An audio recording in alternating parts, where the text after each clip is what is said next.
If you listen to this to the end, you will discover that I am inviting you to join a real conspiracy. Call it an open conspiracy, with real consequences on millions of real lives.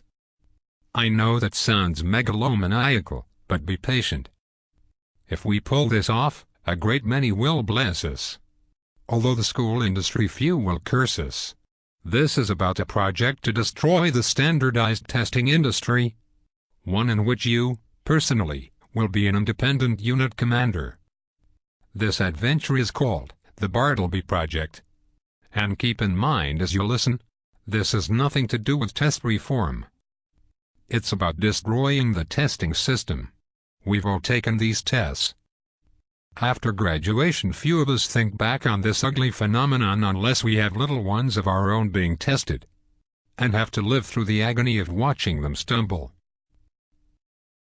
We lose touch with the rituals of testing because, upon entering adult life, we inevitably discover that the information generated in these glorified jigsaw puzzles is unreliable and very misleading. Absolutely nobody ever asks after the data. We see that those who test well are more often circus dogs than leaders of the future. Nothing in school does more personal and social damage than the numbers and rank cord these tests hang around the necks of the young. Although the scores correlate with absolutely nothing of real value, the harm they cause is real enough. Such assessments are a crowning glory of the social engineers who seized final control of institutional schooling during the presidency of Franklin Roosevelt. Standardized testing constitutes a matchless weapon of social control, wreaking havoc on winners and losers alike. It is the tail wagging the entire monster of forced institutional schooling. The frequent ceremonies of useless testing, that is, preparation, administration, and recovery, make forced schooling a travesty of what education should be. They drain hundreds of millions of days yearly from what might otherwise be productive pursuits. They divert tens of billions of cash resources into private pockets. The next effect of standardized testing is to reduce our national wealth in future generations, by suffocating imagination and intellect, while enhancing wealth for a few in the present. This occurs as a byproduct of, scientifically, ranking the tested, so they can be, supposedly, classified efficiently as human resources.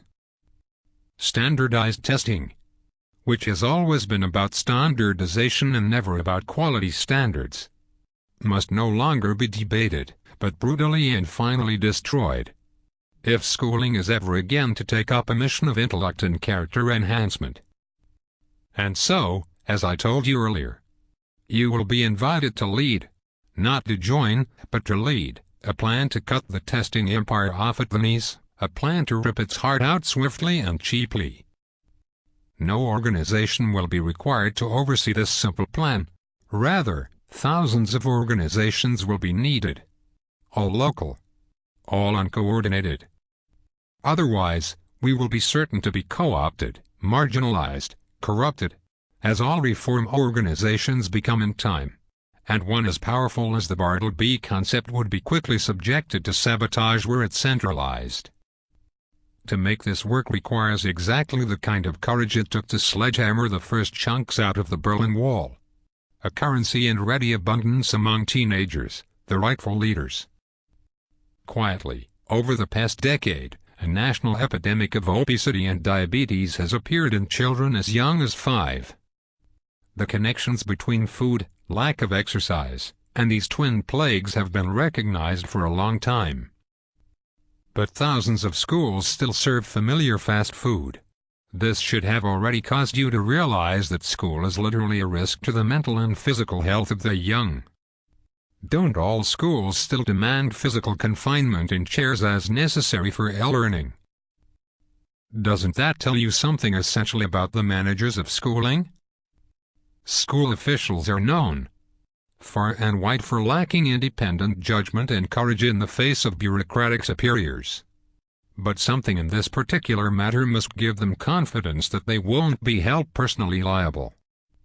With the curious legal tradition which makes serious lawsuits against school-generated human damage impossible, I hope you will try to convince yourself that behind the daily noise and squalor, a game is afoot in this institution which has little to do with popular myth.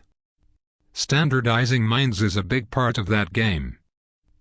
You must face the fact that an outlaw ethic runs throughout institutional schooling.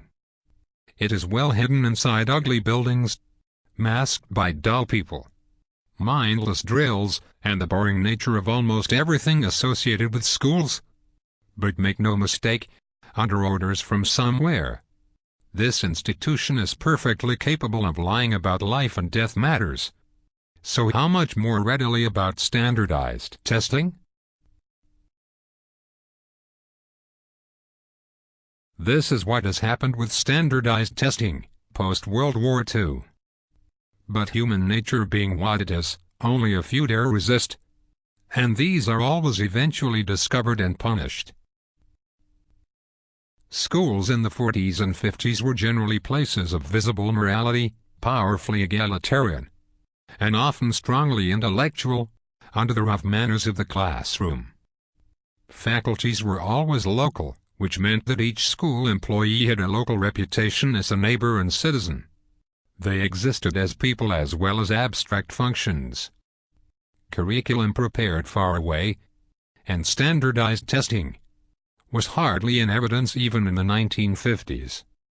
Each classroom at my high school was personalized to a degree which would be considered dangerously eccentric today, and hardly tolerable.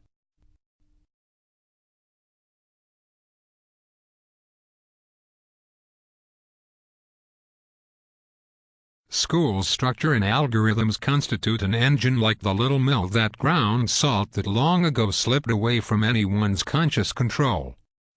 It is immune to reform. That's why it must be destroyed. But how? We will start at the weakest link in the German school chain, the standardized tests, which are despised by everyone, school personnel included. The recent past has given us 3 astonishing accomplishments of citizen action which should lift your spirits as you prepare to ruin the testing empire. Instances of impregnable social fortresses blown to pieces by disorganized, unbudgeted decisions of ordinary people. Call these examples Bartleby moments. Think of the ending of the Vietnam War, when young people filled the streets. Think of the tearing down of the Berlin Wall. Think of the swift dissolution of the Soviet Union.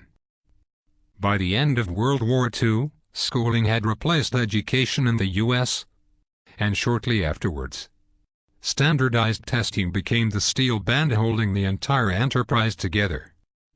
Test scores rather than accomplishment became the mark of excellence as early as 1960, and step by step the public was brought, through various forms of coercion, to believe that marks on a piece of paper were a fair and accurate proxy for human quality.